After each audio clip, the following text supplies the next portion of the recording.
അപ്പോൾ ഇന്നത്തെ നോമ്പിൻ്റെ വിശേഷങ്ങളൊക്കെ ഒന്ന് കണ്ടാലോ. അപ്പോൾ ഇന്നത്തെ ദിവസം ഇതാകട്ടോ ചിക്കൻ കറി നൂൽപുട്ടൊക്കെയാണ് കേട്ടോ. ഇവിടെ മക്കൾക്ക് ഭയങ്കര ഇഷ്ടമാട്ടോ നൂൽപുട്ട്. അങ്ങനെ ചിക്കൻ കറി ഉണ്ടെങ്കിൽ പിന്നെ ഓൽക്ക് അത് മതി.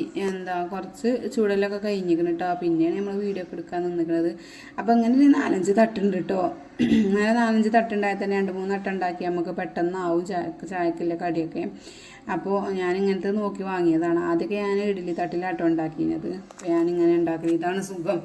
അപ്പോൾ അങ്ങനെ ഏതായാലും മക്കളേതാ ചിക്കൻ കറി ഒക്കെ അടുപ്പത്ത് വെച്ചിരിക്കണം കേട്ടോ. അപ്പം ഇതിലേക്ക് കുറച്ച് തേങ്ങാപ്പാൽ പാരണം, അതേമാതിരി തൂമിച്ചെടുക്കും വേണം, അത്ര പണി തന്നെ ഉള്ളൂ.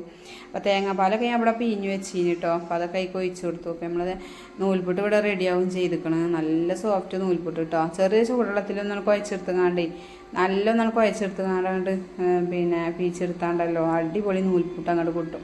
തിന്നാൻ വിടൂല. അപ്പോൾ ഏതായാലും അതിൻ്റെ ഇടയിൽ ഇതാക്കണ മോള് കുറച്ച് സമൂസിൻ്റെ ഓലൊക്കെ ചിറ്റി തന്നീന് കേട്ടോ. ഞാൻ അതിൻ്റെ ഇടയിലുള്ളിൽ ഇതൊക്കെ ഒന്ന് വാട്ടി ശരിയാക്കി കൊടുത്തീനി. അപ്പോൾ അതവിടെ ചിറ്റി വെച്ചിരിക്കണം. അങ്ങനെ ഏതായാലും അതവിടെ പൊരിച്ചെടുക്കുകയാണ്.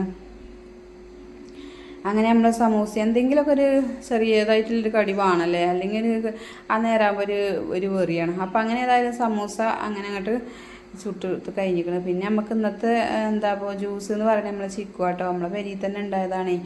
അങ്ങനെ ഏതായാലും അത് ഞാൻ അവിടെ പോക്കാൻ വേണ്ടി അറുത്ത് വെച്ചിന് കേട്ടോ. അപ്പോൾ അതൊക്കെ അങ്ങോട്ട് തൊലിയൊക്കെ കളഞ്ഞങ്ങാണ്ട് ഇനി അങ്ങോട്ട് എടുക്കട്ടെ. അത് തൊലി കളയണതാണ് ഒരു പണിയില്ലേ. അങ്ങനെ ഏതായാലും നല്ല കട്ടപ്പാലൊക്കെ പറഞ്ഞങ്ങാണ്ട് നമ്മൾ ഇതാക്കുന്ന ജ്യൂസ് അടിച്ചാണ്. അപ്പോൾ നല്ലോണം പാല് വേണം കേട്ടോ ഈ ജ്യൂസിക്ക്, എന്നാൽ തന്നെ നല്ല ടേസ്റ്റ് കിട്ടുള്ളൂ. പിന്നെ വല്ല ഹോർലിക്സും പൊടിയോ ബൂസ്റ്റും പൊടിയോ ഒക്കെ ഉണ്ടെങ്കിൽ നല്ല ടേസ്റ്റാണ്. അപ്പോൾ അങ്ങനെ ഏതായാലും അൽഹംദുലില്ലാഹ് ഇന്നത്തെ നോമ്പിൻ്റെ വിശേഷം ഇത്രയൊക്കെ തന്നെ കേട്ടോ. അപ്പോൾ എല്ലാവരും സബ്സ്ക്രൈബ് ചെയ്യുക, ലൈക്കൊക്കെ ചെയ്യുക കേട്ടോ.